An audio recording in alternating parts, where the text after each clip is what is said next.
Game Show is brought to you by Franzen Bank and Trust. Real people, real results.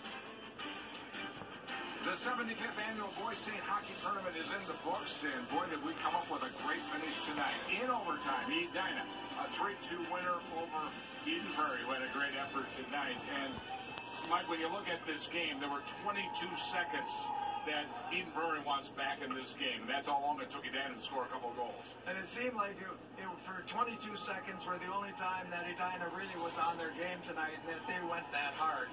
But hats off to them. I mean, they made the plays when they had to be made, and they're the winners there.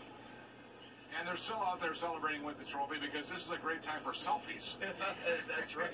And guess who's carrying the trophy? The hero of the night, the most unheralded hockey player in the game. You know, well, for Peter Colby, he'll remember this, and deservedly so. That young man played very well.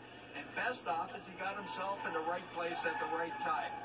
He did. And you know what? Someone who really wasn't mentioned too much because of the highly skilled forwards and defense, I thought the sophomore Loudon Hogg really stepped up big. I mean, Mike, he was making saves. I mean, Eden Prairie had a chance to go up 2-0 a couple times. He was outstanding for his first year here playing in varsity hockey. And Loudon Hogg, that was a great job. Big part of the win for Edina tonight. Well, it was a 1-0 game through 2 periods, and then things changed in the third period. Let's take a look at these highlights. And they looked for a long time that Eden Prairie was in absolutely total command. They were getting to the pucks first. And there it is, a busted play, gets the turnover, first goal. Kevin Delaney puts him back in the game. And there it is. There's the lead. 2-1, the first of Peter's goals. And again, opportunistic, going through the net, coming down the slot where all the traffic is, and you know you're going to get hammered. He was willing to do that. But he would tie it up. What was amazing right after Edina, in this building, it felt like Edina had control back in it, but then EP really turned it up. You could feel it. They were going to get some chances, and Clayton Schultz jumped up from his defensive spot, scored his second goal of the year, and tied it up late. So now they get a 3-minute break, and they get ready for overtime. And I'm thinking about this. I'm thinking about the first game that Eden Prairie played in the tournament. They played 3 overtimes. Wrote Jack Jensen pretty hard, wondered how much he had left. But then Jet Jungles carries it in, shoots it in the corner, follows this up. There's a bad pass by the defenseman.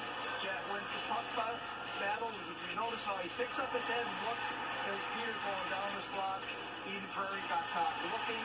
Game over. Sometimes you just got to be able to sneak in there and feel that the puck's going to come to you, right, Dave? Well, he talked about his coach telling him they need a high forward, and that high forward stays high until they see that they got control of the puck. They make eye contact. He hit that open hole perfectly and buried into the right-hand corner. You know, Jet Jungles could have come out a little farther and maybe shot the puck himself, but that was the strength of Edina all year in the games that I saw. They gave the puck to one another unselfishly, and at the end of this game, those 2 plays that put them up 2-1 and then to win the game, that was just showed how much they cared for each other.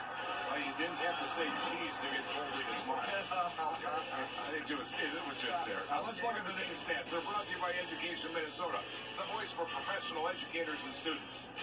Well, I don't think anybody expected Eden Prairie to be in this game tonight, especially after watching Edina play last night. But certainly Eden Prairie played the type of game they wanted to play, an almost perfect strategic play by EP and Lee Smith. They fell 1 goal short, but they had nothing to hold their head down. A great season for Eden Prairie.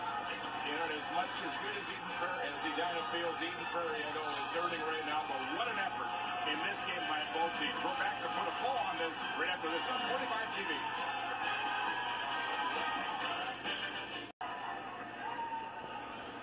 And Edina takes a victory lap with virtually nobody in the arena. But you have to have this. Hey, that's a rite of passage, so you have to do it. That's right. If the big boys do it with the cup, then you need to do it with your state championship trophy. Let's take a look. Edina is the second school to win the boys and girls state hockey championships in the same year. Holy Angels the last to do it. St. Cloud Cathedral today won St. Cloud's first ever hockey title. Hats off to them. Great team this year. And it started off with a great celebration tonight with the great names of all time in the 75th tournament. Just to be in the building with those names, it was an honor. To have John Mayasich up here on the set with us, it gave me the chills. It was a meaningful night. It was an awesome night here at the Xcel Energy Center. By the way, we're going to have to take a look in the record books to find out. Brett Shorsky won here for Edina, and his sister Anna won playing for the Edina girls. We're trying to figure out that's the first time a brother and sister won in the same year. Just maybe, I can't think of one other than those two. You know, it might be in the genes there, Shorsky. There's just so much. Think it has anything to do with Dad, Tommy? Let's not forget Mom has something to do with it, too. That's true. True. You know, it's interesting, though, when you talk about the moms. I always think of the hockey moms, and I'm losing team. Well, we got the winning team right here, so let's talk about this. These guys aren't going to take their uniforms off till midnight tonight. Exactly. No, you just don't realize how much time and effort. As Kurt said, I mean, these kids are great kids, classy kids, and that's what he's looking for in his young man. I mean, it's so much more than just winning a state championship. I mean, a bunch of teams started off back in October trying to accomplish something, trying to win, but only one can finish the season as a winner. So, as a coach, a guy like Kurt Giles, there's got to be something bigger than just winning. And so, tonight, he's looking for, you know, he can promise his kids that he can love them, he can be there for them, and most importantly, he's trying to turn them into great men that are going to be successful in life down the road. Well said, Coach. Now let's get it from the professor, because he went to school for this hockey stuff. Yeah. Well, as I look back on tonight, the biggest thing for me was the 75th year. Not that I didn't enjoy the hockey, the rest of it, but I saw Willard Eichala and John Mayasich that have been buddies for 75 years or however long, and it meant more to them to be together tonight.